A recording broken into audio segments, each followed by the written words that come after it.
नमस्कार, ये आकाशवाणी है। अभी आप पूजा तमांग से समाचार सुनेंगे।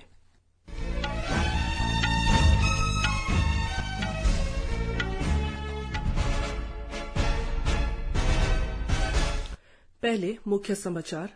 रक्षा मंत्री राजनाथ सिंह ने राजनीतिक दलों और नेताओं से संसद या राष्ट्रपति को किसी भी तरह विवाद में शामिल करने से बचने का आग्रह किया। केंद्र में बीजेपी के नेतृत्व वाली एनडीए सरकार ने आज 9 साल पूरे कर लिए हैं। मध्य प्रदेश में कूनो राष्ट्रीय उद्यान में चीता स्थानांतरण परियोजना की समीक्षा और निगरानी के लिए केंद्र ने संचालन समिति का गठन किया। Malaysia masters badminton tournament singles semifinals में पहुंचे पीवी सिंधु और एचएस प्रणय। लंदन में शुरू हो रहे FIH हॉकी प्रो लीग का यूरोपीय चरण आज से शुरू हो रहा है। भारत का सामना आज शाम बेल्जियम से होगा। और अब समाचार विस्तार से। रक्षा मंत्री राजनाथ सिंह ने राजनीतिक दलों और उनके नेताओं से संसद या राष्ट्रपति को किसी भी तरह के विवाद में शामिल करने से बचने का आग्रह किया है। एक ट्वीट संदेश में आज उन्होंने इस बात पर जोर दिया कि नया संसद भवन भारत के लोकतांत्रिक संकल्प तथा 140 करोड़ भारतीय नागरिकों की आकांक्षाओं की एक शक्तिशाली अभिव्यक्ति के रूप में तैयार हुआ है। रक्षा मंत्री ने कहा कि नए संसद भवन का उद्घाटन समारोह एक अभूतपूर्व ऐतिहासिक अवसर का साक्षी बनने को तैयार है और इस सदी में इसके समानांतर कोई घटना नहीं है। उद्घाटन समारोह के बारे में स्पष्ट करते हुए राजनाथ सिंह ने कहा कि यह समारोह नए संसद भवन के आधिकारिक उद्घाटन का अवसर है और कोई संसदीय सत्र नहीं बुलाया गया है।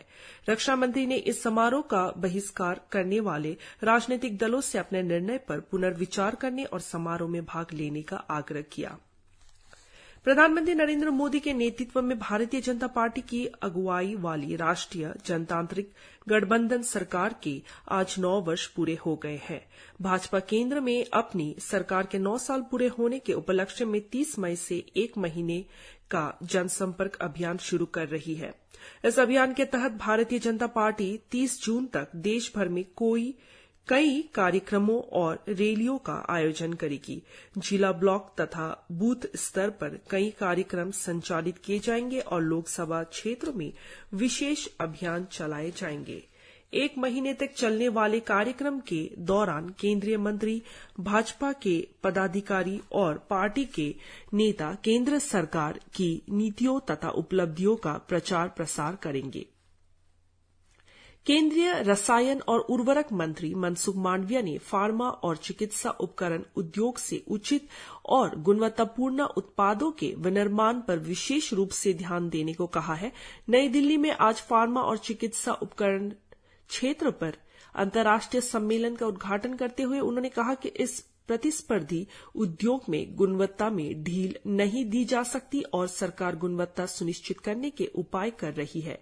उन्होंने देश में उत्तम दवाओं और चिकित्सा उपकरणों का विनिर्माण करने के लिए संयुक्त प्रयास सुनिश्चित करने पर बल दे रही है। उन्होंने बताया कि सरकार इस उद्योग को बढ़ावा देने के लिए मूल रसायन के लिए उत्पादन से जुड़े प्रोत्साहन योजना ला रही है।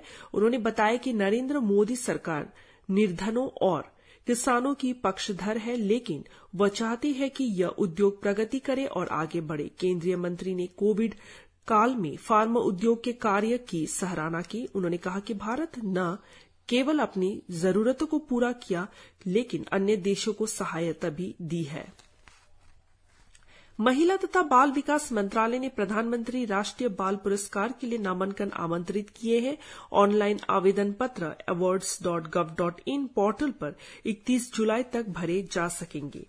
सरकार बहादुरी, खेल, समाज सेवा, पर्यावरण, विज्ञान और प्रौद्योगिकी तथा अन्य क्षेत्रों में असाधारण योग्यता वाले बच्चों को सम्मान देने के लिए हर वर्ष प्रतिष्ठित प्रधानमंत्री राष्ट्रीय बाल पुरस्कार देती है।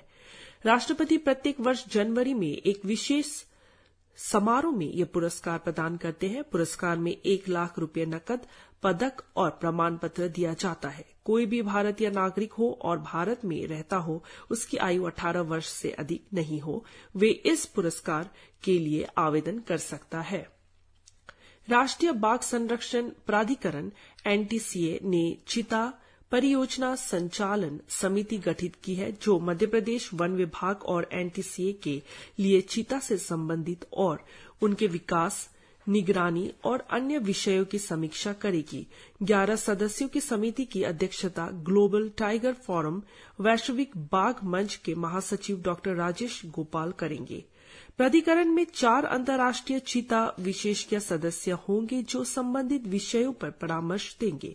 यह समिति पर्यावरण पर्यटन के लिए चीता पर्यावास शुरू करने के लिए जिम्मेदार होंगे और परियोजना गतिविधियों में उनकी सहभागिता के लिए विनियमों और समुदाय के इंटरफेस पर सुझाव देंगे। नाम्बिया से लाए गए 20 चीतों को पिछले वर्ष मध्य प्रदेश के कुनो राष्ट्रीय पार्क में बसाया गया था। इनमें से 4 को बड़े के वातावरण से मुक्त करके खुले क्षेत्र में छोड़ा गया है। उत्तराखंड में टिहरी जिले के नरेंद्र नगर में आज G20 anti corruption working group की दूसरी बैठक के विचार विमर्श के हिस्से के रूप में लिंग और भ्रष्टाचार के विषय पर चर्चा की गई। केंद्रीय विदेश और संस्कृति राज्य मंत्री मीनाक्षी लेखी ने चर्चा में भाग लिया। अपने संबोधन में उन्होंने कहा कि एक अच्छी सरकार की परिभाषा उसके द्वारा अपने लोगों के लिए किए गए कल्याणकारी कार्यों से निर्धारित होती है। लेखी ने जन धन खाता, मुद्रा योजना, आयुष्मान भारत, डीबीटी के साथ साथ महिला सशक्तिकरण जैसी योजनाओं के माध्यम से भ्रष्टाचार को खत्म करने के लिए भारत सरकार के प्रयासों पर चर्चा की।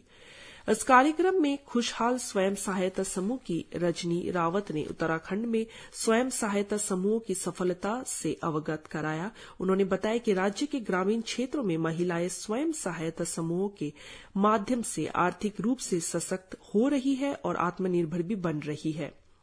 G20 देशों के विदेशी प्रतिनिधियों ने भ्रष्टाचार के खिलाफ समाज में जागरूकता पैदा करने की आवश्यकता पर बल दिया और कहा कि महिलाएं इस दिशा में महत्वपूर्ण भूमिका निभा सकती है।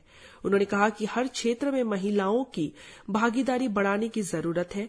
आयोजन के दौरान भ्रष्टाचार को रोकने और महिला सशक्तिकरण के लिए भारत सरकार द्वारा की गई विभिन्न पहलों पर लघु फिल्में भी दिखाई गई।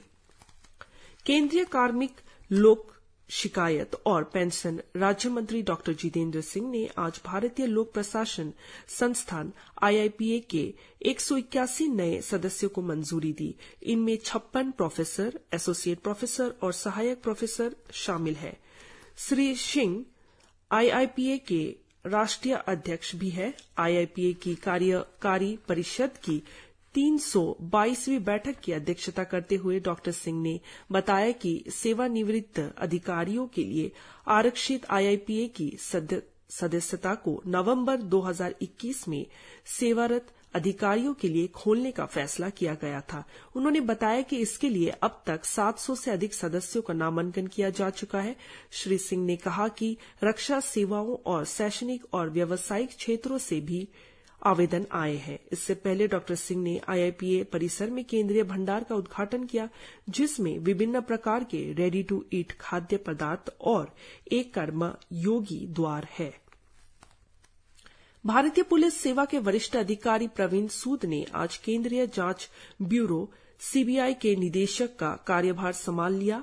1986 बैच के अधिकारी श्री सूद इससे पहले कर्नाटक में पुलिस महानिदेशक थे।